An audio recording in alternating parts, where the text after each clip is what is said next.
All right. Good afternoon, boys. Yeah. Well, during the last couple of months, I've been noticing and experiencing so many different anomalies that's been taking place. And it's just mind blowing. I mean, we had the tornado, and then we had an ice storm, and we were down for another couple of days. And then today, we had like a monsoon rain that came down. I've never seen so much rain on the land. I mean, we got this, the land is surrounded by a creek. And let me tell you, man, that thing was full to the brim where it overflowed and was coming onto the land. I've never seen that before. I got to clear out some brush out of one of the sections of the creek because so much leaves and stuff accumulated that it's just blocking the water. So I got to get in there and clean that out. But let me tell you, man, whether it's the weather or what's going on geopolitically, I remember when they were talking about the war with North Korea. We're going to go to war with North Korea. We're on the verge of going to war with Taiwan. We're on the verge of going to war with, who else? Who else did they say we're on the verge of going to war with? Iran. Remember all of these? And now it's Ukraine. Now it's building up. And it seems like we're forever in a situation where we're always going to war, but then the last second, everything draws back and then there's some new type of situation going on. I guess it's just wars and rumors of wars. I mean, I don't get shaken by it anymore.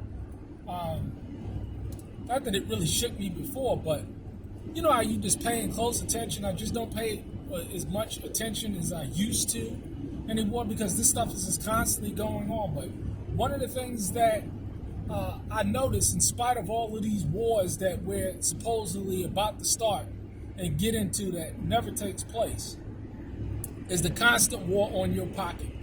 The constant war on the standard of living that the average American and people around the world has seen decline over the past 10 years of all of this money printing. I mean, I can go on and on about that, but when you look at the situation, it's full of calamity for the average American. And I was watching a report saying that more and more Americans are becoming preppers. They're putting back more and more, and it's good to see people are getting it. Being that you're looking at the grocery stores. I mean, I go to the local Walmart. The shelves are always bare. It's like a normal thing to see bare shelves now. And so, I just think Yada had the ears to hear a while ago. And so, being in a situation where I've put back, now I'm really not worried about it anymore. I mean, after all, how many porterhouse steaks or how many tomahawk steaks can you put back, right? But I moved beyond the concept of preparedness in terms of, things because, hey, we're in a situation now, we can rival the preparedness of communities. But the idea is that now at this time, what you need to focus on, if you're in a situation where, you've become well-stocked and you've heeded the warning and you've put back, is to now help and strengthen your brother, help and strengthen others that simply put are not going to be in a situation to put back. People are not going to be in a situation to provide for themselves in these basic of manners due to the simple fact that the price of everything is going up, and the only thing that's not going up are wages. Wages are not going up, and so whatever you can do wherever you are to strengthen your brother and to help others that will be in need. They're in need now and will be in need because there's very few people that I know personally that got pockets deep enough where they can just move and just be set up. That's becoming more and more of a rarity. Land values are going up. Everything is going up. And so, what do we do? This is why it's so important to network with other people. Begin to develop and increase your mutual assistance groups. Because not only, you can have many resources, but you may not have all the skill sets. And others that may not have the resources may have the skill sets. And so it all balances out. So it's good. That's why I always pump and say real skills, real skills, real skills. You may have the med pack, but somebody else may have the skills to work that med pack. People get, the basic supplies. People need. I was speaking to my wife. She was like, I said, out of all the supplies, what do you think we need to get? She says aluminum foil. So I need to stock up on some aluminum foil. But other than that, we're good. But others need help. Others need assistance at this point in time. And if you're in a position where you have some excess and the Father's blessed you, help on strengthening and helping others that are in need, because it's just going to get worse. It's just going to get worse.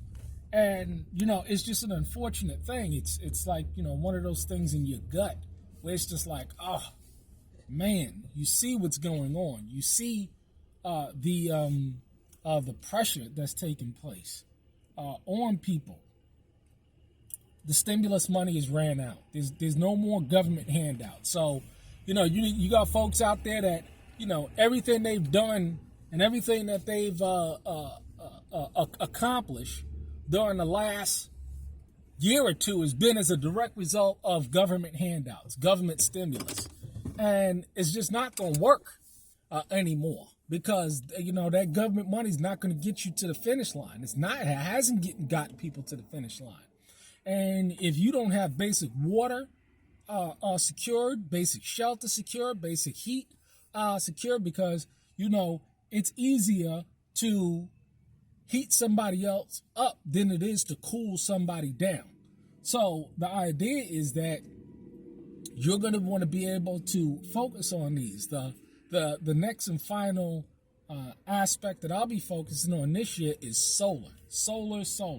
One of the things that the tornado showed was any deficiencies and weakness. I was able to power all of my refrigeration, but I had to, do a lot of charging up and using, charging up and plugging in, charging up and plugging in. So, and I know how much solar I'm going to need. There's a specific price tag that I know, and it's not even much, to make sure that I can keep my refrigeration running consistently in event of a power outage without me having to go and charge up and with my solar and my batteries and stuff.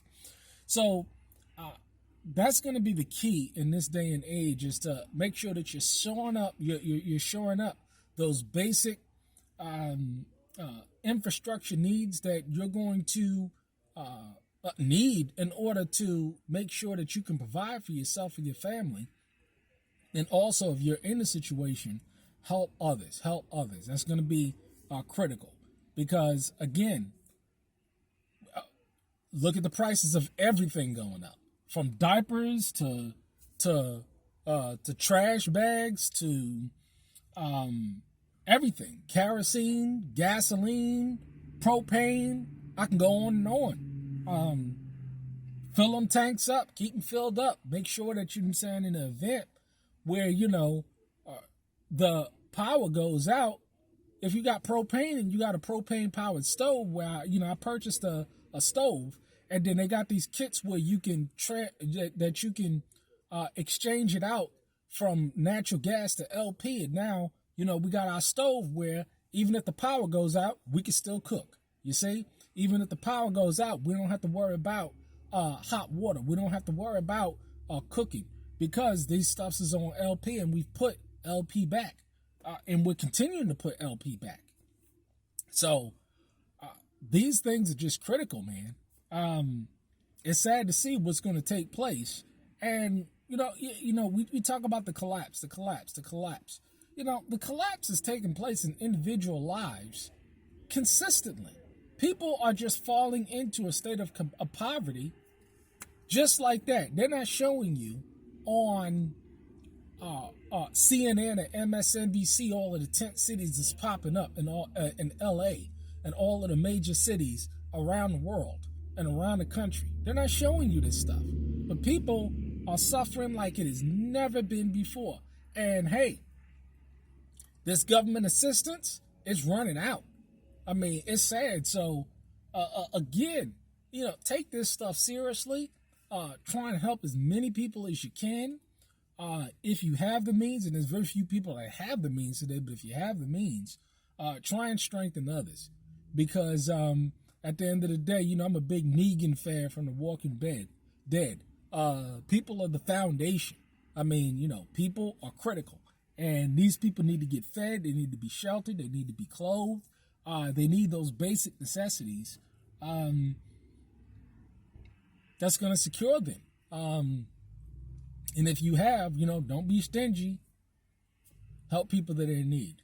But I'm going to get in here now because, I was just driving and my check engine light came in for a low pressure for a low pressure tire. So I'm going to go ahead and get that fixed now. Again, I was talking about earlier, making sure that you're maintaining your vehicle. As prices of vehicles are going sky high. I mean, it's amazing to see the price of vehicles. I bought my truck 2 years ago, but I can sell it for more than what I purchased it for 2 years ago. And it has about 120,000 miles on it right now, which is low. But damn, I can sell it for twice as much or 75% more than what I purchased it for. It's crazy. You can't make this stuff up, but this is what inflation looks like. But let me get in here, get it done. Shalom.